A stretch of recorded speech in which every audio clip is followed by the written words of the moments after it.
Hello la team, ça fait très plaisir de vous retrouver sur la chaîne YouTube d'IPLN. Bienvenue pour cette vidéo. Aujourd'hui, je ne suis pas tout seul comme vous le voyez, je suis avec Mathieu alias Aichi. Bienvenue, ravi de te rencontrer. Merci de m'accueillir. Eh ben, c'est un plaisir pour nous, on est ravis de faire cette émission ensemble. On va partager un petit moment, une petite heure, on va voir un petit peu ton travail, qui tu es, ce que tu fais. Une mise en pratique, c'est l'intérêt aussi de cette vidéo. On va pouvoir retracer un petit peu tout ce que tu fais autour, comme vous l'avez vu, de l'art de travailler la profondeur des couleurs en photo. Est-ce que tu peux nous dire en deux mots qui tu es, qu'est-ce que tu fais? Oui, moi je suis donc Aichi, photographe, réalisateur et directeur artistique. Donc j'interviens en photographie et en vidéo pour des clients sur différents supports, du portrait, du landscape.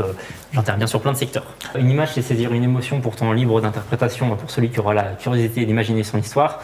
Pourquoi je dis ça? Parce que dans mon travail, j'aime raconter des histoires, j'aime chercher à provoquer une émotion chez le spectateur, et quand il regarde mon travail, qu'il puisse se dire: est-ce que c'est une photo? Est-ce que c'est un dessin? Est-ce que c'est de la 3D? Et qu'ils puissent un peu se poser des questions en sachant que moi, je ne cherche pas forcément à coller à la réalité, mais vraiment à proposer la mienne et à emmener le spectateur dans mon univers. C'est intéressant parce que, et on va le voir au fur et à mesure, tes propositions sont très singulières.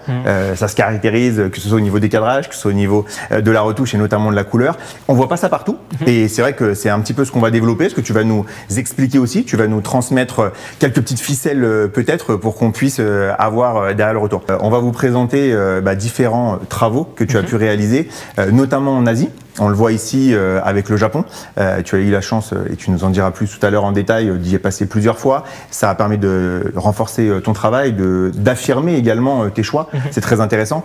Plus récemment, on a vu ces images-là que personnellement j'adore. Enfin, je suis tombé dessus quand on a commencé à rechercher avec quelqu'un pour faire ce workshop et qu'on a vu ces images-là. On fait une petite aparté là-dessus, très rapide. Alors j'ai eu le plaisir en 2021 d'être contacté par Lightroom, l'équipe de San Francisco, pour travailler sur l'identité produit du logiciel Lightroom, parce que ils aimaient mon travail sur ce que j'ai fait au Japon, tout ça, et donc ils m'ont laissé un peu cette carte blanche pour créer. J'avais un mois pour faire ce projet, leur rendre des images en échangeant ensemble, et derrière, ça s'est retrouvé en couverture de logiciel, donc c'est une belle reward. Je suis assez content. Alors, on est là pour ça, on en a parlé, on va rentrer dans le vif du sujet. L'art de travailler la profondeur des couleurs pour développer son univers photo. Comme j'ai dit, moi je fais de la photo, je fais de la vidéo, et simplement c'est juste pour donner une première immersion dans quoi on va plonger aujourd'hui et de ce dont on va parler. Donc ça résume un petit peu mon univers et comment ça se passe une session photo de nuit avec moi.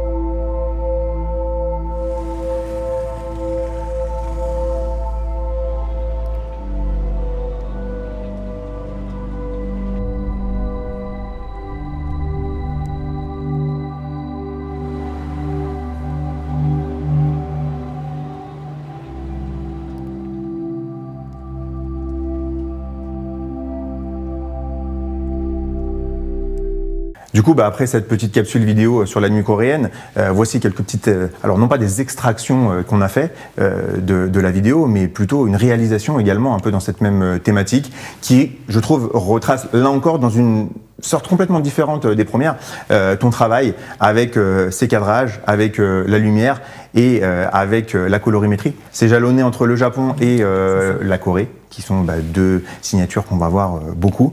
Mais avant, moi j'ai cet instant-là, comme tu le dis, un moment décisif. Alors tu vas nous raconter l'histoire. En fait, à cette époque-là, donc on est en 2017, moi je suis photographe amateur, donc voilà, je vais avec ce photographe qui m'invite à aller à cette session avec lui. Moi je connais encore rien en photo, donc pour moi j'ai un objectif, c'était je crois un 50-1.8. J'ai un 50-1.8, je shoot à 1.8, je me pose pas de questions, je suis synchro sur les flashs, mais c'est absolument pas du tout bien exposé, pas bien éclairé. Et en fait simplement je lui montre, je comprends pas, j'ai pas du tout les mêmes résultats que toi, c'est pas beau, je comprends pas comment me régler, tu vois. Et c'est juste lui qui m'explique les réglages, que un objectif ça peut aussi fermer à f4, à f5, à f6, amuse-toi à fermer un peu ton ouverture, règle-toi mieux sur la vitesse des flashs quand même, tu vois, un 160e par exemple. Et en fait, c'est les mêmes conditions, le même fond. Bon, le modèle a changé parce qu'il y en avait plusieurs, mais l'idée c'est de montrer qu'en fait, simplement en comprenant comment on règle son boîtier, on peut avoir des résultats très importants. Et moi, c'est ce qui m'a permis aussi derrière de mieux photographier, de comprendre comment maîtriser ma lumière. 6 mois plus tard, je suis embauché en agence, donc je deviens professionnel. J'ai pas refait de shoot en studio pendant ce temps-là, mais par contre, ce que j'ai vu ce jour-là, j'ai retenu, c'est resté en moi les réglages, parce que même en extérieur, je shootais plus tout le temps à 8, je commençais à fermer un peu plus. Et en fait, c'est juste un petit déclic qui a changé toute ma vie derrière, parce que après je l'ai mis en pratique. Et là, dans le cadre d'un shooting corporate pour l'équipe du SCO, fallait shooter les maillots, j'ai essayé de mettre un peu de couleur, de jouer, et je suis encore aujourd'hui assez satisfait de ce premier shooting professionnel que j'ai réalisé. Et là, juste pour la petite anecdote, le fond de base, il est blanc ou il est noir? Alors là, le fond, il était noir. Il était noir directement. Mais c'est vrai qu'on retrouve, alors même si c'est pas aussi appuyé peut-être que maintenant, on retrouve aussi toujours ces histoires de petits liserés de couleurs que déjà, on voit, tu cherchais à mettre. Je commençais à chercher à travailler avec ça. Ouais. Voilà, jouer avec les couleurs, c'est ça vraiment qui fait tout avec les textures la force, aussi, avoir des arrière-plans qui ont du relief, du volume. On n'est pas tout le temps obligé de shooter sur des fonds neutres. Moi, j'adore quand c'est possible d'emmener le sujet dans un décor, qu'on a la possibilité d'avoir un décor, ce genre de choses.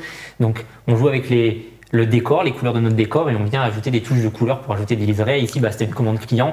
L'identité de la radio, c'était le rouge, donc j'ai cherché à mettre un code couleur de rouge en faisant shooting portrait sur fond rouge, ou en situation dans le studio de radio avec des petits liserés de rouge pour regarder l'identité. Ici, par exemple, c'est pour Peugeot. Problématique, on est sur des véhicules, faut que la couleur du véhicule ressorte telle quelle. On triche pas les photos du véhicule, mais par contre, je viens faire des petits jeux de contraste, de lumière, donc on reste assez neutre dans le traitement de la couleur. Par contre, on a du stylisme avec les modèles, le plateau qui est bien éclairé, et en fait, presque tout se passe à la prise de vue à ce moment-là. Le travail de retouche, il reste minime. Là, c'est surtout de la préparation en amont. Souvent, tu as le réflexe de penser, de dire, en fait, c'est du pain béni, il fait sa photo un peu au hasard, et puis après, il fout tout sur le logiciel, et il se débrouille, et il va tout récupérer. Et on va se rendre compte que non, parce que si tu n'as pas des bonnes bases, tu nous le diras tout à l'heure, c'est pas possible. Deuxièmement, on se rend compte que là, avec beaucoup moins d'artifices, pour pas dire presque aucun, on arrive aussi quand même à avoir des résultats qui sont assez intéressants, très bluffants, et du coup la DA, elle peut être soit sur la partie couleur, soit sur complètement autre chose, et ça c'est très appréciable. Moi, ça m'arrive de faire des photos en festival, et en fait ici on était sur une programmation secrète, c'est-à-dire que les artistes ne sont pas connus à l'avance par les spectateurs, et pour les révéler, on a choisi de faire des shootings portraits pour les annoncer sur les réseaux sociaux. Donc là, on a l'artiste avant ou après son set, mais on a 5 minutes pour faire une photo. Qu'est-ce qui se passe? Je prends des lumières sur batterie avec moi. Là, j'étais en haut light. Je les amène. Ici, j'ai mon sujet. On avait un château qui était éclairé de nuit en bleu. Je vois que mon sujet, il a un short orange. Qu'est-ce que je fais? Je ramène une lumière chaude sur lui et je fais mon contraste de couleur entre le bleu et l'orange. Tu vois, ça marche bien. À l'inverse, là, par exemple, on jouait dans une chapelle, dans une église. Eh bien, il y avait beaucoup de distance avec l'arrière-plan, donc j'ai voulu créer peut-être un peu ce côté de la lumière divine qui vient refaire la découpe de mon sujet, et puis je viens l'éclairer en bleu pour faire ce contraste entre guillemets encore de bleu et d'orange. C'est des portraits créatifs, c'est très rapide à faire. Voilà, en 5 minutes, pour annoncer un artiste sur les réseaux sociaux, c'est quand même plus sympa que d'utiliser ses photos de presse à chaque fois. Trouver son style, une fausse bonne idée. Quand on regarde, et quand tu discutes avec des photographes, notamment au démarrage, en fait, tout le monde te dit « Ouais, mais là, j'essaye plein de choses parce que justement, je veux trouver mon style. Je veux savoir la direction dans laquelle je veux aller. » Quand je suis parti au Japon, il y a eu tout un changement qui s'est fait en moi. Avant, je faisais mes photos en France. On avait les éclairages en France qui ne sont pas du tout les mêmes qu'en Asie. On a beaucoup de néons, beaucoup de matière dans les lumières de la street photographie, tu vois. Et donc, ici, moi, je faisais tout le temps la même chose. Bleu-rose, j'avais la sensation d'avoir trouvé mon style, mais quand je regarde ma grille, c'est sensiblement tout le temps la même chose. Et ce voyage, en ayant plus de matière dans mes prises de vue, plus de lumière, plus de couleurs, m'a donné envie d'explorer un petit peu plus loin. Et c'est ce que j'ai essayé de faire par la suite de ce voyage, d'avoir plus de nuances, plus de couleurs, plus de volume, tout en gardant mon univers, mais d'aller chercher plus loin dans la couleur. Ouais, puis même au niveau des sujets, on voit que c'est beaucoup plus disparate. Il y a effectivement des scènes de jour, des scènes de nuit. On voit qu'il y a des choses très contemporaines, d'autres choses beaucoup plus classiques, des portraits. Et pour le coup, je suis assez d'accord une fois que j'ai eu cette explication avec l'idée, c'est que en fait, bien sûr qu'il faut se trouver un style, bien sûr qu'il faut se trouver une ligne directrice, mais pour autant, il faut pas rester dans une zone de confort. C'est pour ça que j'utilisais ce mot et qu'à un moment donné, même si on sait qu'on fait très très bien quelque chose, ça peut être intéressant d'aller explorer ailleurs. Alors bon, ça aussi, ça caractérise ton travail, les scènes de nuit. Alors on va en défiler. En prenant des longues expositions, 20 secondes, 10 secondes, et en baissant ma sensibilité ISO, vraiment au minimum du 100 ISO, eh bien en fait je me retrouve à pouvoir capturer pleinement mes images sans avoir d'artefacts avec du grain, et je garde plein de détails, et même au niveau de mon capteur, je capture vraiment tous les détails. Donc à la retouche, j'ai beaucoup plus de matière pour traiter mes images, Et j'apprécie maintenant, j'apprécie me balader à main levée, shooter, mais j'apprécie aussi beaucoup prendre mon poser. temps, poser mon cadre, chercher quelque chose et le capturer en longue exposition pour révéler tous les détails dans la nuit. On va arriver dans une autre série de choses que tu aimes bien, c'est travailler avec la pluie, les reflets, l'eau, toujours avec cette ambiance qui sont assez incroyables et qu'on apprécie beaucoup, avec d'ailleurs des sujets qui sont très variés. J'aime avoir des photos pleines de détails, très sharp. J'aime aussi travailler avec des vitesses lentes à main levée parce que qu'est-ce qui se passe ici? On est en Corée, la pluie quand elle se met à tomber, quand tu es dans la rue, tu as une sorte d'agitation de la foule, tout le monde sort son parapluie. Si tu es en train de faire tes courses dans les combini et que tu vois plein de gens qui rentrent dans les magasins, en fait tu comprends qu'il se passe, ok ça y est, il se met à pleuvoir parce que tout le monde sort prendre son parapluie et il y a une sorte d'agitation vraiment dans la ville qui se met là en 10-20 minutes et en fait c'est ce que j'ai voulu montrer, documenter dans cette photographie, c'est vraiment l'agitation. Ouais, le mouvement, quoi. Ouais, c'est ça. Et des fois, en fait, la photo, au-delà de ce qu'on montre, c'est ce qu'on veut raconter. Bien sûr. Voilà. Et ça, c'est pour moi, quand j'ai cette photo-là, je repense vraiment à ce que j'ai vécu à l'agitation. C'est le souvenir tout de suite. C'est trop drôle à vivre, tu vois. Moi aussi, je le fais, je le rentre et j'achète mon parapluie, tu vois. Celle-là, juste, on l'a gardé, on en a parlé 2 secondes parce que, en fait, tu l'aimes pas, comme tu m'as raconté. C'est pas une composition que je trouve parfaitement réussie, mais par contre, parfois, il faut aller au-delà. C'est qu'est-ce que je vois dans mon image? Cette situation, moi, elle me fait rire. Je trouve ça hallucinant. Là, ces 2 Coréennes qui, on dirait des jumelles avec leurs cigarettes au bout des lèvres. Enfin, je pouvais pas l'acheter parce que pour moi, la photo, elle veut dire quelque chose. Elle raconte quand même quelque chose et je trouve qu'elle est, elle est joviale, elle est ludique, quoi. Ça, c'est fait avec ton matos run and gun, plutôt avec le matos quand tu te balades avec sac à dos. Sac à dos à main levée et vas-y, je cherche des néons un peu partout, je prends des photos au niveau de la street, tu vois. Et c'est vrai que les lieux s'y prêtent énormément. On le voit, on a des ambiances lumineuses incroyables, il y a les néons un petit peu partout. Et forcément, par rapport au style de photo que tu fais, c'est très favorable. Pareil, là, les buildings, encore une fois, on a l'impression la ville qui ne dort jamais, ça pourrait être fait à New York aussi, on serait un peu dans le même esprit. Effectivement, on n'a pas ça en France, mais justement, l'idée c'est de se dire que toi qui es en train de nous regarder, tu apprécies le travail, tu te dis ouais mais moi j'ai pas la chance, il n'y a pas ça à côté de chez moi. Et juste après, tu vas nous expliquer un travail qui a été commandé par la ville d'Angers. Donc Angers, c'est pas ni Séoul ni Tokyo. C'est ça, c'est très différent. différent. Et pour autant, on arrive quand même à ressortir ce genre de choses-là. Oui. En fait, je préparais une expo et donc avant cette expo, je suis parti au Japon et en fait, quand je suis revenu, j'ai eu besoin de refaire des photos avec tout ce que j'avais pris là-bas, parce que j'ai pris mon inspiration, j'ai commencé à explorer justement avec le trépied, ce genre de choses beaucoup plus. Et en fait, dans la ville, j'ai pas forcément cherché à montrer les lieux les plus touristiques, mais à trouver des sujets qui moi me parlaient, des sources de lumière, des façades de bâtiments. Ici, par exemple, celle de droite, je l'ai volontairement prise à 90 degrés et je l'ai fait pivoter pour proposer une vision différente, que le spectateur puisse se dire mais qu'est-ce que c'est, je vois pas ce que c'est. C'est exactement ça. Et c'est une manière de présenter son travail. Moi, quand je les expose, j'adore ça, retourner mes images.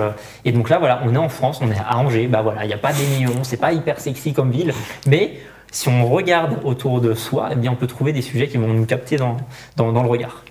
Travailler la couleur, ça se commence dès la prise de vue. Là encore, on s'imagine tous que quand quelqu'un fait de la proposition de couleur comme tu fais, il shoot, en RAW évidemment, mais en balance de bon loto, et puis encore une fois, profil Lightroom, et on se débrouille. Dans ma démarche, quand je fais mes prises de vue, en fait c'est la même photo, elle n'a pas été prise à 5500 Kelvin, elle a été prise à 2250, et ça c'est un JPEG brut, c'est-à-dire que la photo sortie de capteur, elle est comme ça. Et en fait, pourquoi je travaille comme ça?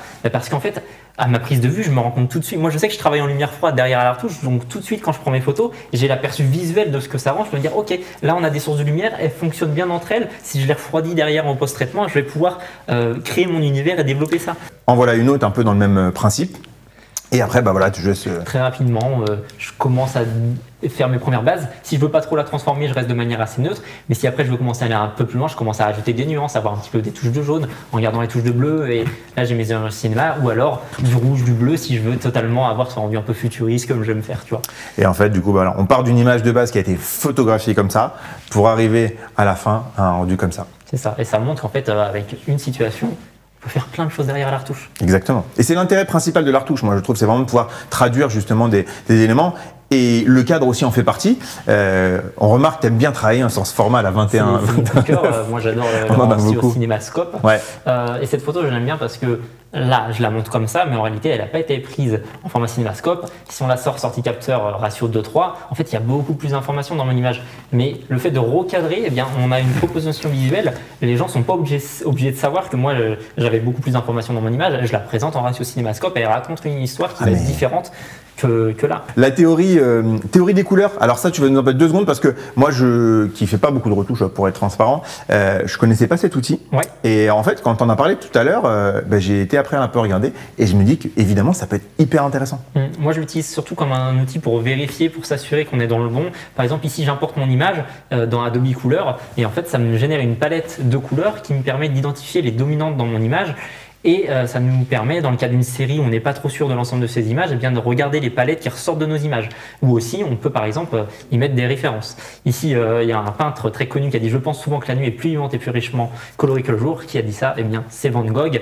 Et peut-être que je me suis inspiré dans son travail pour faire mes images. On reconnaît un petit peu les palettes qui sont fortes dans ces images. Et en fait, moi, je trouve que c'est un super outil pour mettre par exemple des inspirations de peinture, d'images de référence de films, pour générer des palettes et essayer de s'en rapprocher. Tu parlais tout à l'heure et ça, voilà, typiquement avec Denis Villeneuve. C'est une grosse référence. Ouais, c'est ces ambiances. Et d'ailleurs, quand on regarde ton travail, on se dit bon, ok, c'est cool. Et puis, quand tu expliques et tu dis ça, par exemple, ça fait partie de mes inspirations, effectivement, ensuite, on arrive à retrouver, par exemple, la photo tout à l'heure du monsieur avec les chiffons, on retrouve un petit peu cet esprit-là dans les cinématographes, dans les ressorties que tu as fait tout à l'heure, suite à la vidéo aussi de Corée, on retrouve un petit peu ça. Alors, là, on va arriver sur un point qui est complètement dans l'air du temps, puisqu'on va parler quelques instants d'IA au service de ton travail. Oui.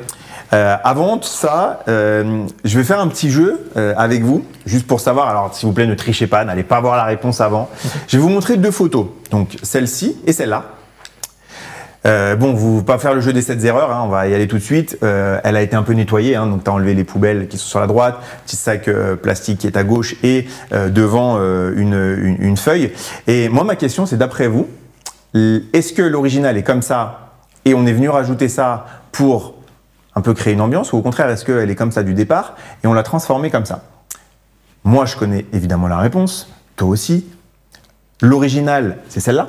C'est ça. Mais pourquoi je pose cette question? Parce qu'après l'avoir vue depuis ce matin, cette photo, je l'ai vue 20 fois, et plus je la vois, plus je me dis en fait que l'original est comme ça, et que ça a été ajouté. On a rajouté du détail pour mettre de la texture, peut-être un peu plus. C'est ça, parce que en fait, on se dit, c'est positionné à un endroit où ça veut quand même dire quelque chose. On se dit, le sac, il est vraiment trop parfait, il est trop bien détouré et tout. Et du coup, on en arrive à se poser la question, et on est en plein dans le thème actuellement avec l'IA, on est à se poser la question de dire, mais en fait, c'est ça la réalité ou c'est ça?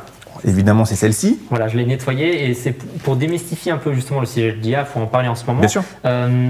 On peut générer des images complètes en IA, mais moi, dans mon travail, ce que j'aime faire surtout, c'est cette photo, je l'ai déjà nettoyée auparavant, il y a longtemps, et ça m'a pris beaucoup plus de temps. Là, avec l'IA, en 2 minutes, c'est fait en fait, et c'est un outil parfois qui peut être vraiment hyper intéressant pour gagner du temps, pour nettoyer ses images dans son workflow. C'est vraiment un super outil. Et sur celle-là, c'est peut-être encore plus vrai, parce que là, pour le coup, bon, ça, si tu veux raconter, c'est quand c'est arrivé, tu as voulu t'amuser un peu avec, donc tu es venu ajouter. L'image que j'ai générée. T'es venu ajouter à l'image d'origine qu'on a ici, tu es venu ajouter des gens comme s'ils avaient passé une belle soirée bien arrosée. Et ce qui est impressionnant, c'est qu'il gère, bien sûr, la couleur, la signalétique que tu as voulu donner, mais aussi toutes les ombres, le détail. Bon, là, il y a une perspective. Il comprend les couleurs de mon image et c'est incroyable. Génial parce qu'il génère et on y croit. C'est hyper crédible. Là encore, on est là, on passe là. Rien à dire. C'est tout à fait logique. Alors, trouver son style et aller plus loin, on en revient à cette série. Ouais. Je vais te laisser l'expliquer parce que tu en parles hyper bien. Ouais. Moi, je suis fan, je vous l'ai dit tout à l'heure. Perso, ça a été mon coup de cœur quand j'ai vu ton travail. Ça a vraiment été ça. Parce que, les images sont magnifiques. Le lieu est mythique et incroyable, le Vatican. Je vais te laisser nous l'expliquer. Et surtout, en fait, parce que, et c'est ça que j'ai adoré, de toute façon, tu vas nous l'expliquer, c'est que, en fait, on n'a pas du tout l'habitude de voir ces photos. Et il y a du Vatican, il y a autre chose, je n'ai pas, je te laisse nous l'expliquer. Moi, c'est vraiment ma démarche. En fait, moi, ça y est, j'avais trouvé ce qui me faisait vibrer, de travailler les couleurs, jouer avec la photo, la street photographie. J'en ai fait beaucoup en Asie, partout où je voyage. Mais en fait, là, j'étais simplement un bon touriste qui va visiter le Vatican en Italie. J'ai mon appareil photo. Le Vatican, c'est joli. Qu'est-ce que je fais? Je fais des photos, quoi. Mais juste, je me pose pas de questions. Je me dis, je vais faire des photos, ça fera des souvenirs. Sauf qu'en les ouvrant dans Lightroom, je me dis, tiens, mais est-ce que je pourrais pas essayer de développer mon univers aussi avec ça en fait? On a une belle architecture, on a des couleurs. Je viens pas peindre par-dessus mon image, mais j'utilise l'existant. Ici, dans ces photos, on a des lumières dorées et des sources de lumière qui sont plus ou moins chaudes ou froides. Et en fait, moi, je viens travailler avec ça pour donner une nouvelle vision sur ces lieux emblématiques que tout le monde visite, ici le château de Versailles. Et j'essaye aussi d'avoir des images où il n'y a personne dessus. Je n'ai pas privatisé le lieu, mais c'est simplement des petits jeux de cadrage, parfois attendre que quelqu'un passe et on y va. Et on a cette sensation de redécouvrir un lieu que beaucoup de gens ont visité. Et celle-ci aussi, ce qui est génial, c'est que là, pareil, je visite la BNF à Paris, j'ai pas mon gros appareil photo, j'ai pas tous mes objectifs, j'ai juste mon petit X100 dans la poche. Oh non, je peux pas entendre X100. J'avais mon X100 sur moi. Vous savez pourquoi? Lui, il a le 5, j'ai pas le 6. Donc, s'il vous plaît, dans les commentaires, on squeeze tout de suite toutes les questions qui sont liées au X100. On reste concentré, s'il vous plaît. Voilà, mais ce qui est génial, c'est qu'il capture quand même en RAW. Et là, j'ai un appareil photo dans la poche qui me permet de capturer une photo et de quand même développer mon univers avec ce qu'on a sur soi. Et voilà, moi, dites-nous la série que vous avez préférée, mais moi, celle-là, vraiment, j'ai adoré et ça a été vraiment le coup de cœur. Alors, ça, c'est l'essence même, je pense, du travail. Je pense que la majorité d'entre vous qui nous regardez, vous connaissez, vous avez certainement déjà fait ou vous faites, mais pour ceux qui ne connaissent pas, on va prendre, ça dure, allez, 1 minute, mais explique-nous pourquoi le point de départ quand on veut retoucher, c'est de calibrer son écran. De toute façon, on le voit très bien, il y a 2 images, c'est hyper visuel, écran non étalonné, écran étalonné. Il y a plein de choses à prendre en compte quand on a un écran, c'est sa qualité, s'il peut faire le sRGB à 100%, l'Adobe RGB, si vous faites de l'impression aussi. Mais en fait, si on a un écran qui est mal paramétré, mal étalonné, qu'on a mis le mauvais profil, on se retrouve à avoir des pertes d'informations, on perd de la couleur, et au final, d'une photo qui aurait beaucoup plus d'informations, derrière je me trouve avec quelque chose de beaucoup plus fade et où je peux aller explorer moins dans la couleur juste parce que j'ai fait des petites erreurs au niveau du choix de mon matériel, au niveau de la calibration de ce matériel. D'autant plus qu'aujourd'hui, c'est de plus en plus simple. Les outils sont de plus en plus abordables. Notamment, nous, chez IPLN, on travaille par exemple avec Calibrite. Calibrite vient de sortir un produit, la 1, 2, 3 Plus, qui vaut 122,90 €, qui est pour le coup très accessible, extrêmement facile d'emploi. C'est de plus en plus facile d'emploi, c'est de plus en plus simple et compact également. Et c'est vrai qu'on le précise aussi souvent, mais une calibration, on la fait pas une fois pour toutes. Ça, c'est important aussi, c'est qu'il faut la refaire. Alors, en fonction de son niveau d'exigence, on la refait plus ou moins régulièrement, mais il faut la refaire. Le color checker, qui va un peu aussi dans le sens de la calibration dont on parlait tout à l'heure. Et qui se passe peut-être en amont de la prise de vue. Pour en parler rapidement, c'est un moyen aussi d'avoir une base neutre. Par exemple, si vous mettez la charte, vous prenez votre photo, il va rééquilibrer votre couleur et vous avez une base neutre pour l'ensemble de votre session. Des petits outils, aujourd'hui on le retrouve, là on le voit, on verra tout à l'heure parce qu'ils seront positionnés à côté de toi sur les écrans. On se rend compte que c'est vraiment tout petit, ça fait la taille d'un calepin, donc ça se glisse aisément dans le sac et on n'est plus comme avant où on avait les planches de grille qui faisaient au minima 20 par 30 voire plus et qui étaient beaucoup plus compliquées à trimballer. Ton matériel, t'en parlais tout à l'heure, tu vas shooter aussi avec évidemment. Sony A7R3 pour la définition. 42 millions de pixels, je peux recadrer, c'est génial. Bonne sensibilité dans les basses lumières, en photo de nuit, c'est génial. Super. Les optiques, on voit qu'on a un 16-35 G Master, pour le rectangle, l'archi, les paysages, ça répond parfaitement. Plus de 70-180. Tu vas utiliser tout à l'heure pour les portraits. 70-180, ça c'est génial, c'est qu'en street photo, j'aime bien isoler mes sujets, mais rester discret, pas forcément me faire repérer. Là, qu'est-ce que je fais? Je zoome à 180. Comme en plus j'ai un gros capteur de 42 millions de pixels, je peux cropper x2.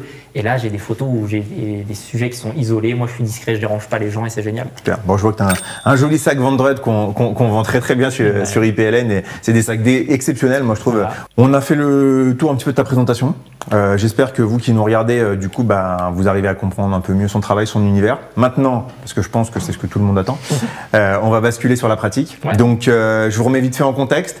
Donc là, on est accueillis pas très loin du magasin Place Bellecour, dans un lieu qui s'appelle Ellipse, qui nous a mis à disposition une superbe salle. Tu vas nous expliquer qu'est-ce que tu as choisi d'utiliser comme lumière. Comment tu as positionné et pourquoi? Quelle était ta démarche artistique après et qu'est-ce que tu avais en tête avant d'arriver au shooting? Et donc on aura une partie sur fond sur le studio, une partie un petit peu plus proche avec une baie vitrée avec un fond comme si on plus était dans un salon. Exactement, comme si on était un peu plus lifestyle dans un salon. Et ensuite on va voir le développement de ces images-là. Merci pour cette présentation et on se retrouve tout de suite. Aichi est installé, on va aller le rejoindre, il va nous montrer comment il a installé son setup, qu'est-ce qu'il a choisi comme lumière et ensuite il va shooter directement là. Mathieu, du coup, est-ce que tu peux nous expliquer? Clara est là, tu lui as demandé de poser. C'est ça, Clara nous a rejoint. Quel style tu as choisi, quel matériel tu as choisi et qu'est-ce que tu imagines pour ce shooting-là du coup? Donc là, on est en condition avec une source de lumière artificielle. On va aussi utiliser par exemple l'éclairage naturel qui peut potentiellement faire une petite découpe derrière mon sujet. Mais là, l'idée, c'est vraiment de travailler d'abord dans un premier temps avec une seule source. Okay. On n'a pas tous le luxe d'avoir 3 sources chez soi. On peut déjà faire plein de choses avec une seule source. En puissance, t'as pris quoi? En puissance, là, on est sur du 100 watts au Bowlight. Hein, okay. C'est de la LED. Donc super. C'est très bien. bicolore, on peut changer la température de couleur. Là, j'ai fait quelque chose d'assez chaud, mais pas trop, pour rester cohérent avec ma lumière extérieure. Alors je précise, vous aurez tous les liens dans la bio concernant les produits qui ont été utilisés aussi en lumière, qui sont disponibles bien sûr sur IPLN. Donc je te laisse procéder au shooting et puis on voit le résultat juste derrière. Merci. Donc là, je fais mon shoot, je vais ajuster un peu mes réglages. En fonction de si je veux plus ou moins de profondeur, je ferme ou pas mon ouverture. Ça va remettre de la lumière supplémentaire sur mon sujet. Hop. Et l'idée, c'est d'avoir toujours ce bon contraste entre ma lumière artificielle et ma lumière extérieure, que mon arrière-plan soit pas trop cramé et que mon visage soit suffisamment bien exposé. Là, l'avantage, ce que je cherche à faire, c'est d'avoir du volume, d'avoir des ombres qui vont être assez douces, mais qui vont être quand même marquées. Super. Hop. Génial, parfait. Je vais même me baisser un peu si je veux changer un peu ma perspective. Parfait, super. Tac. Trop bien. Tu vas regarder un peu vers moi, on va vraiment tricher au niveau des ombres. Voilà, super. Tac. Hop là. Là, on est good. Et je pense qu'une dernière comme ça, c'est génial. Super, là on voit très bien la lumière, encore un petit peu plus par là au niveau de la joue, ouais, un peu moins. Reviens vers moi, super, encore un petit peu plus de face, ouais. Voilà, là ce qui est génial, c'est qu'on le voit vraiment sur mes images, c'est que j'ai vraiment ma lumière qui fait mon visage et j'ai ma backlight naturelle qui vient vraiment faire un très léger rehaussement sur les joues. Du coup, après ce premier setup avec une source, donc là tu bascules, on est en fond, du coup fond noir. Ouais. Toi tu bascules avec deux sources de lumière. C'est ça. On reste sur la même puissance, j'ai l'impression qu'elles sont plus petites, celle-là du coup un peu moins. Elles sont plus petites, on a la Bow Light, si j'arrive à l'allumer, la micro et la mini, je fais un peu petit, hop là. Et en fait ici on a du 8,5 watts, on va voir que c'est suffisant dans certaines conditions, et du 20 watts. Là ce qui est génial c'est qu'on est sur batterie, donc ici on est en intérieur, mais on peut s'imaginer qu'on sera en extérieur. On est autonome, on peut se déplacer, on les positionne où on veut. 8,5 watts, 20 watts. Je viens les positionner une lumière, pareil un peu 3/4 en façade qui va être ma lumière principale que j'ai teintée avec des filtres de bleu. Hein. On le voit, je peux les mettre, les enlever, ça va vraiment teinter ma lumière. Et moi j'adore travailler. Ouais, c'est très pratique du coup, c'est vraiment. Ouais, c'est ça. Je vais intensifier ça à la retouche, mais dès la prise de vue, j'ai déjà de la couleur. Ouais, donc on en revient à ce qu'on disait, tu as réfléchi déjà un peu en tête le style que tu veux donner. Là, les outils aujourd'hui vont te permettre de mettre en place au niveau du set déjà un petit peu l'idée du couleur. Et ensuite, tu vas pouvoir encore le pousser un peu plus en retouche, c'est ça? C'est ça, exactement. Et puis là, voilà, en fait, moi, je te l'ai montré, j'aime travailler avec des lumières bleues et rouges. Là, ce que je fais direct à la prise de vue, je viens mettre ces lumières et après, je vais les intensifier au traitement. Magnifique. Donc là, je viens de le dire, je les ai positionnées en 3/4. Voilà, tu vas te mettre un petit peu de face. Super. Et on est sur un arrière-plan sombre, comme ça on peut vraiment se rendre compte de ce qui se passe avec la lumière, on n'a pas de distraction. Là ce qui nous intéresse c'est notre modèle, Clara. Je vais remonter un petit peu mes ISO, je vois que je suis un peu juste. Hop, génial, voilà, on a changé de source de lumière, on a changé de puissance, donc on se règle en conséquence. Hop. C'est génial. Là comme je suis au 70-180, je peux même me reculer, zoomer un peu plus et vraiment faire un close-up sur le visage. Hop, génial. Voilà, un très léger 3/4 par là, super, comme ça, tu as une belle découpe avec le rouge. Voilà, génial. Et je vais prendre un peu plus large. Pareil, je peux chercher un petit peu à changer mon point de vue pour casser un petit peu les lignes d'horizon. Ouais, génial, parfait. Hop. Et je vais me mettre un peu ici. Super, tac. Bon bah du coup ici on a fini le deuxième shoot avec deux sources de lumière. Là on va passer avec 3. Je te laisse aller la récupérer parce que du coup l'idée c'est que bon là on est en studio, il a la chance de pouvoir avoir 3 lumières. On le disait tout à l'heure, c'est pas forcément le cas de tout le monde, mais là on les a, on en profite. Donc il avait ces 2 points lumineux, la modèle est toujours présente ici. On va récupérer la 3e source et il va nous expliquer comment il réfléchit son 3e point, quelle est la démarche artistique là encore derrière, et on verra tout à l'heure à la fin, à la retouche, quelle est la différence lorsqu'on va avoir utilisé une source, 2 sources et 3 sources. L'intérêt il est là. Faut savoir que ici donc j'avais du 8,5 watts, du 20 watts et là du 100 watts. Donc ce que j'ai fait c'est que j'ai énormément baissé la puissance de ma 100 watts pour pas qu'elle prenne le dessus sur mes autres lumières. Parce que si celle-ci je l'avais en pleine puissance, les autres lumières vont être complètement annulées. Donc l'idée c'est d'avoir vraiment une homogénéité sur l'ensemble. Donc hop, je la mets à 5%, pas trop fort. Hop, je vais la mettre ici un peu de 3/4 pour que je puisse faire ma prise de vue. Ici j'ai une découpe de jaune. En réchauffant ma lumière, je vais essayer de travailler un peu voilà, pour que ça soit un peu plus orangé. Là-bas j'ai le rouge qui est pas trop mal. Hop, on va voir en le mettant à 100%. Tac, et comme ça me paraît bien. Alors, que je regarde, on est pas mal. Et je vais rapprocher un peu ça, voilà. Tac, 5000, 4008, voilà, on manipule un peu, on essaye d'être content du réglage global et ensuite on vérifie avec l'appareil ce que ça donne dans le viseur. On a vraiment un liseré doré qui va apparaître dans les cheveux sur la gauche, sur la droite on a la coloration naturelle qui va prendre le dessus avec la couleur du rouge, plus un éclairage global du visage, donc on a des ombres qui sont pas trop marquées, assez douces et on a un portrait qui est vraiment à la fois hyper naturel, hyper doux, mais à la fois avec un peu de couleur. Ouais, c'est vraiment génial. Tac, je me rapproche encore un peu. Hop, super. Voilà, parfait, la même chose de 3/4, c'est très bien. Hop. Tac. Ah, pareil, je vais casser un peu ma perspective, un peu comme ça. Est-ce que tu peux me regarder comme ça? Ouais, génial, super. Tac. C'est génial, ça fait de la dynamique dans la posture. Pas hésiter à dire à vos modèles de s'avancer, de se reculer, ça permet d'avoir des postures dynamiques. Hop, super, ouais ça c'est très bien, ne bouge pas, j'adore. Ok, j'en fais une autre comme ça, la même chose. Ok, on a des ombres vraiment super douces et ça c'est vraiment génial quoi. Hop, ouais, ça c'est pas mal, ça c'est génial, je pense qu'on va pouvoir faire vraiment jouer avec les courbes pour remonter le jaune. Ouais, on a vraiment une belle lumière. On a fait nos 3 setups, on a nos 3 shootings, je pense qu'on va pouvoir passer au traitement. Bon, ça y est, voilà, c'est terminé. Aichi et Clara la modèle ont choisi 3 photos.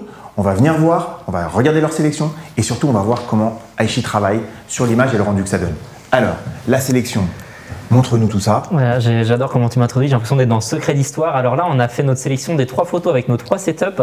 C'est vraiment chouette parce qu'on a 3 photos intéressantes. Si on regarde celle-ci, j'aime bien parce qu'on a une seule source de lumière. On a vraiment notre visage qui est découpé ici avec la lumière. On a de l'ombre. On a de la lumière naturelle. Là, je sais que je vais avoir de la texture, je vais avoir du relief à travailler au niveau de ma retouche, quoi. Super. Je pense qu'on peut y aller, mais avant ça, je te montre quand même les 2 autres. Ici, ouais, j'ai fait une compo avec du bleu et du rouge. Parce que j'aime bien dans ça, c'est que je vais vraiment pouvoir jouer avec mon visage qui est complètement bleu et juste ma petite découpe de rouge. Ça me fait une très légère dualité, une lumière assez neutre sur le visage. Je suis un petit peu sous-ex, mais je vais très légèrement réexposer, mais parce que je voulais pas être trop exposé par rapport à mes 2 sources, tu sais, qui étaient plus faibles que ma lumière principale. Donc on s'adapte et après, je rajuste mon exposition, quoi. Nickel. Bon, je te laisse nous montrer en détail comment tu travailles et le résultat final. On se retrouve tout de suite. Merci. Bon alors, on va commencer avec la première image. Moi, ce que j'ai dit dans mes images, souvent j'ai un processus de travail avant même de regarder un petit peu mon exposition. Je regarde un petit peu ma balance des blancs. Je vais chercher ici à faire une lumière assez chaude. On est dans un salon, on va rehausser un petit peu notre éclairage. Je vais regarder un petit peu ma teinte. Par rapport à mon travail que j'ai présenté qui est un peu cinématographique, dans cette image, je vais essayer d'avoir quelque chose de plus naturel, de plus cohérent. On va pas forcément faire une ambiance cinéma, mais on va plutôt faire quelque chose d'assez naturel puisque tout à l'heure j'ai un peu de couleur à vous montrer. Très rapidement, je remonte mon exposition. Hop, je vais jouer un petit peu sur mes hautes lumières. On va regarder ce qui se passe pour mon arrière-plan pour pas qu'il soit trop cramé. Je vais déboucher mes ombres. Là, c'est les actions un petit peu classiques de retouche. Pour l'instant, je fais mon exposition, mais j'essaye d'aller assez vite. Je vais regarder aussi mes teintes de vibrance, ça va être mes teintes, mes tons de chair, mes teintes de peau. Je vais par exemple les désaturer un petit peu pour qu'elles ne soient pas trop présentes et resaturer l'ensemble de mon image.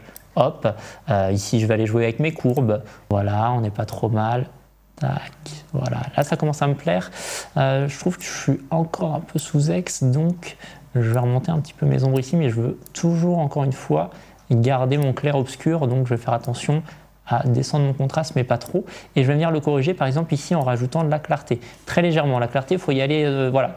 Ce qui peut être bien, c'est de rajouter un peu de texture aussi, si on veut rajouter. Il faut faire attention avec la peau, surtout aussi chez les femmes, si on ne veut pas trop montrer les impuretés. La texture, on peut la baisser aussi un petit peu très légèrement. Ici, je ne vais pas faire un travail de la peau poussé, on n'est pas là pour montrer ça, on est là vraiment pour travailler la couleur. Donc on va se concentrer sur la couleur et l'éclairage global. Les retouches de peau, ça ne va pas être ce qu'on va faire aujourd'hui. Ok, on n'est pas trop mal. Ici, on va tout de suite aller dans les outils de color grading pour vous montrer. Je vous montrerai les outils du TSL tout à l'heure du mélangeur qu'on aura un peu plus de couleurs. Là, c'est pas nécessaire dans notre situation. On a une seule source de lumière et qu'on va rester dans quelque chose de chaleureux. Par exemple, je vais venir teinter un petit peu mes ombres. Voilà, je vais les réchauffer comme ça. Je vais les baisser un petit peu pour ajouter un peu de contraste. Ici, dans mes hautes lumières, pareil, je vais rajouter un peu de chaleur si on veut mettre de la couleur dans tout ça. Hop, et je vais venir éclairer légèrement. Ici avec ma balance, je choisis si je vais plus sur mes ombres ou plus sur mes hautes lumières. Bien, on va regarder, on va se mettre un peu comme ça. On y va à tâtons, c'est de la découverte, on découvre nos photos, on teste, on regarde ce qui fonctionne, ce qui ne fonctionne pas. Il ne faut pas hésiter, il n'y a pas de mauvaise manière de faire. On y va, on recherche et là, on a un résultat qui me plaît plutôt bien. Il faut aussi faire confiance à son œil, et ça se travaille. Moi, avec le temps, j'ai développé mon œil et je sais très rapidement identifier les couleurs qui fonctionnent et qui m'intéressent. Mon color grading me convient, je pense qu'on n'est pas trop mal. Ici, on va aller par exemple dans l'étalonnage de l'appareil photo. Moi, j'aime bien le faire à la fin. On peut regarder un petit peu si on veut rajouter une petite teinte très légère. Si on veut par exemple se donner un peu avec les cheveux, là ça marche très bien avec les cheveux de Clara. Si on veut ajouter une touche un peu de rose, de purple comme on dit en anglais, très légèrement violacé là. Pas trop fort, on va juste se mettre à 10. J'essaie de mettre une valeur un peu neutre. Et là par exemple, regardez, on déplace les curseurs, on voit ce qui se passe aussi. Je vais rester comme j'étais. Par contre, je vais peut-être très légèrement désaturer un peu pour ramener une ambiance très légèrement vintage dans le shooting. Et hop, on y va, on déplace les curseurs, on regarde ce qui fonctionne, ce qui ne fonctionne pas. Ok, je pense qu'on n'est pas trop mal. Et là, on voit que très rapidement, si on fait un avant-après, on a une photo qu'on a rehaussée. Je suis peut-être un peu fort sur les contrastes, mais voilà, on prendra le temps d'adoucir tout ça ultérieurement. Mais là, l'idée, c'est qu'en quelques minutes, vous compreniez qu'avec une source de lumière, une petite backlight naturelle, eh ben, on peut avoir un résultat comme ça qui fonctionne, qui est très bien, et pour un shooting photo qui peut fonctionner dans plein de situations. Donc je vais m'arrêter là pour cette première image, je pense qu'on est pas mal. Et ce qu'on peut faire, tiens, on peut se dire, ok, j'ai cette base qui a existence, je l'aime bien, et ben je vais me créer un preset ici, hop, créer un nouveau paramètre prédéfini, je l'appelle Aichi Studio, par exemple, pour me dire que c'est un shooting que j'ai fait en studio, et on va aller sur notre deuxième situation. C'est quelque chose que je fais beaucoup moi quand je retouche mes photos. Avec le temps, j'écris mes presets, j'ai mes habitudes. Et bien parfois, avant même de travailler une photo comme ça, du point A au point B, en partant de rien du tout, là, je vais essayer de gagner du temps. Je vais appliquer mon preset. Ok, mon preset ne s'adapte pas totalement, mais par contre, ce qu'on peut faire, c'est qu'on peut garder une petite base. Je vais commencer par déjà enlever tous mes réglages de color grading. Je les remets à 0, voilà, on n'y touche pas. Hop. Mais par contre, je vais garder une base existante. Donc là, vous l'avez vu, on a repris les grandes lignes un peu de tout à l'heure. On a nos réglages qui sont pas trop mal. Je sais que j'étais à peu près réglé, mes réglages n'ont pas énormément changé entre mes deux setups. Donc c'est pour ça qu'ici, ça fonctionne aussi parce que mes réglages n'ayant pas changé, je sais que ma lumière à mon intensité lumineuse était aussi suffisamment forte pour ces réglages-là que je viens de faire précédemment. Donc c'est cohérent, on peut les réutiliser. Je vais déboucher un petit peu maison, par exemple, si je veux faire ressortir le rouge sur les cheveux, ce genre de choses. On peut aussi augmenter un peu le noir. Là, ce que j'aime bien, comme on est en arrière-plan, qui ne va pas nous déranger vu qu'on est vraiment sur un fond noir, je peux un petit peu mettre plus de clarté par exemple sur les cheveux, mais vraiment pas trop, je vais mettre 20. Et ce qui pourrait être fait aussi, c'est simplement avec les masques. Ici, si justement on ne veut pas trop toucher à la peau, on prend ici, on va dans les masques, détection du sujet des personnes. Ça, c'est un outil qui est génial, les masques dans Lightroom. Utilisez-les, ça peut vraiment vous permettre de rehausser les détails dans vos images pour des petits détails comme ça. Ici, on détecte notre sujet, voilà, c'est très rapide. Et je vais aller prendre les cheveux ici. Les cheveux et peut-être très légèrement aussi un peu les sourcils. Voilà, et je pense que ça va être tout. On va faire créer un masque. Ici, ça nous fait un masque qui a sélectionné nos sourcils et nos cheveux. Et bah, par contre, ce que je peux faire sur cela, si je veux plus de détails, c'est que je vais aller chercher la clarté ici.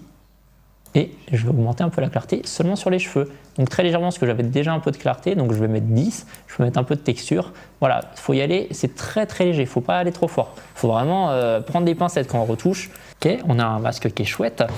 Ici, on a du bleu. On a du bleu, ce qui est génial, c'est que par exemple, cette teinte, on peut aller ici dans notre TSL et on va regarder.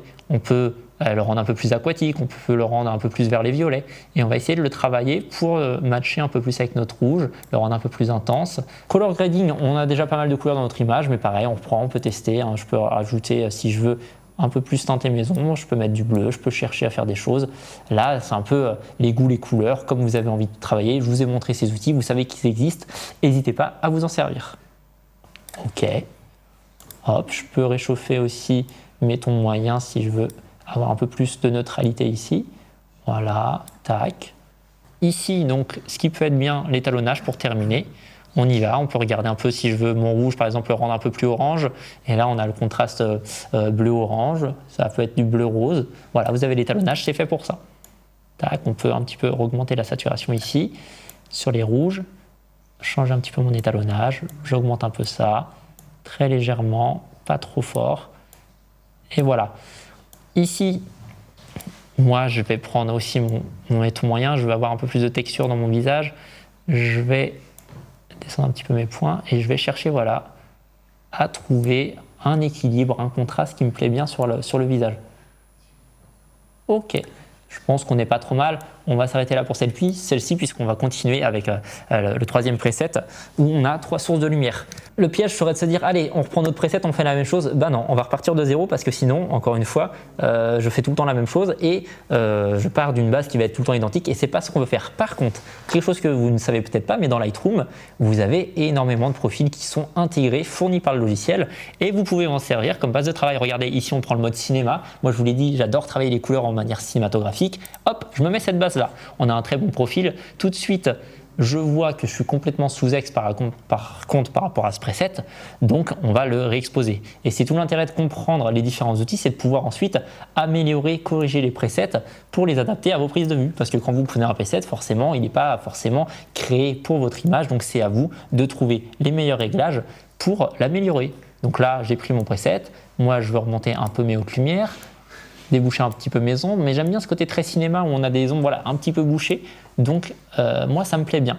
En fait, ça ce qui est génial, la correction du voile, si vous ne le savez pas, hein, quand vous utilisez par exemple des fils de diffusion, ça va vous permettre de intensifier plus ou moins votre diffusion dans une pièce. Ou quand je prends des photos de nuit, moi souvent, eh bien, on se retrouve des fois avec de la grosse diffusion dans la nuit, eh bien je vais corriger ça, et moi je m'en sers aussi parfois dans du portrait, pour simplement, c'est en complément du contraste, et je viens chercher le petit détail pour essayer d'avoir un contraste qui me plaît bien. En fait, c'est vraiment des outils qui je trouve, c'est un peu question-réponse, quoi. On agit sur un, on retouche sur un autre, et à la fin, on arrive à un résultat qui nous plaît plutôt bien. Je vais remonter un peu ma saturation, ok. Ici, pareil, au niveau de mes courbes, très légèrement, je veux un peu plus de texture sur mon visage. Ici, moi j'aime bien faire on appelle ça du dodge and burn. Il y a plein de manières de le faire. On peut le faire dans Photoshop, mais on peut le faire aussi avec les courbes dans Lightroom et aussi avec les masques dans l'outil masque. Vous pouvez faire ici gamme et vous pouvez faire des gammes plage de luminance. Vous prenez votre masque, vous cliquez sur votre lumière et il va vous créer un masque. Bon, là, je vais lancer Lightroom, donc il me dit comment ça marche. Et il va sélectionner ce masque. Et en fait, vous pouvez, alors là, c'est très précis, on ne va pas aller trop dans le détail, mais juste, je vous montre, vous pouvez intensifier plus ou moins le masque et dire sur quoi vous voulez agir. Donc, vous faites ça. Ça vous montre votre masque. Et ensuite, hop, vous pouvez jouer avec votre contraste que sur ces zones-là. Par exemple, ça peut être les hautes lumières, mais très légèrement. Ça peut être si on voudrait juste changer la température de certaines zones. Et vous voyez, là, je viens teinter, mais qu'une partie de mon image que j'ai sélectionnée avec ma plage de luminance. Et ça, c'est aussi un moyen de faire du dodge and burn. Là, voilà, on est bien. Je vais mettre très légèrement 10. Et vous voyez, encore avec un autre outil que le color grading, je suis venu teinter ma photo. Et tout de suite, j'ai un résultat qui marche super bien. Bah, écoutez, on n'est pas trop mal. Ce qu'on peut faire, c'est très légèrement, je vais remettre encore un tout petit peu d'exposition. Hop, là, ça me plaît bien. Et regardez, très simplement, je suis parti d'un preset, j'ai utilisé la base existante, et franchement, moi, ça commence à me plaire bien. Là, c'est un portrait, je serais très content de montrer. Forcément, on peut toujours... là, je fais ça en 5 minutes, hein, mais l'idée, c'est 10 minutes même. Mais l'idée, c'est quand même de vous montrer qu'on peut très rapidement avoir un résultat, et ensuite, on peaufine avec l'expérience en enregistrant ces presets. Voilà, je pense que vous avez pu voir comment avec 3 configurations, 1 lumière, 2 lumières, 3 lumières, avec des couleurs, avec de la lumière naturelle, on peut créer des situations et après, à la retouche, leur donner vie à la fois avec le traitement de la lumière et avec le traitement de la couleur. Bon, Aichi, félicitations. Tu as eu peu de temps. Tu as eu 3 setups, tu as pu nous montrer 3 différents résultats avec la retouche. Donc déjà, bravo à toi. Merci pour ta participation. Merci d'avoir été avec nous. Mais en même temps très intéressant. Eh ben, tu l'as relevé haut la main. Enfin, vous nous direz ce que vous en pensez, mais pour moi, tu l'as relevé haut la main. On va mettre un timer speedrun. Exactement, mais c'est tout à fait ça. Félicitations, c'était vraiment un plaisir de te recevoir. Merci beaucoup. On a découvert ton travail. Ouais. Moi, je connaissais déjà un peu, mais surtout, j'ai pu comprendre ta façon de réfléchir. Voir également, et comme tu le disais, hein, trouver un style, ne pas hésiter. Après, c'est s'amuser, c'est prendre l'image, c'est jouer avec la retouche, jouer avec les couleurs, jusqu'à pouvoir trouver et sortir un résultat comme tu viens de nous montrer là. Pour moi, la conclusion, c'est voilà, on a montré les outils et après, une fois que vous arrivez à comprendre un petit peu comment ils fonctionnent, c'est juste se faire plaisir et se faire confiance, quoi. Mais c'est le principal. De toute façon, la photo, ça va être vraiment ça. Ouais, donc, puis c'est de l'habitude. il n'y a pas de mauvaise manière de faire. Chacun est libre et c'est ça qui est génial. Exactement. Pas se rester dans un moule parce que les gens font comme ça, mais oser aussi faire à sa propre façon, quoi. C'est une très belle conclusion. Je terminerai en vous disant que ceux qui ne le font pas encore, n'hésitez pas à aller sur Aichi. On va vous mettre les réseaux sociaux en commentaire. Pour ceux dont ça ne serait également pas le cas, n'hésitez pas à vous abonner. La chaîne YouTube et tous les réseaux IPLN. On va multiplier les formats comme ça. On va en faire des différents. On a fait celui sur la gamme Sony. Là, on fait quelque chose un peu plus typé workshop. Donc, on va vous proposer du contenu, vous l'avez compris, très régulièrement. Donc, restez connectés. On fait ça très bientôt. Merci à toi, Aichi, encore. Merci également à notre partenaire Lumesca qui nous a accompagnés au niveau du matériel avec les éclairages Obolight, avec la partie calibration Calibrite et les magnifiques écrans BenQ. Je vous dis à très bientôt sur les réseaux IPLN. Salut la team. Ciao.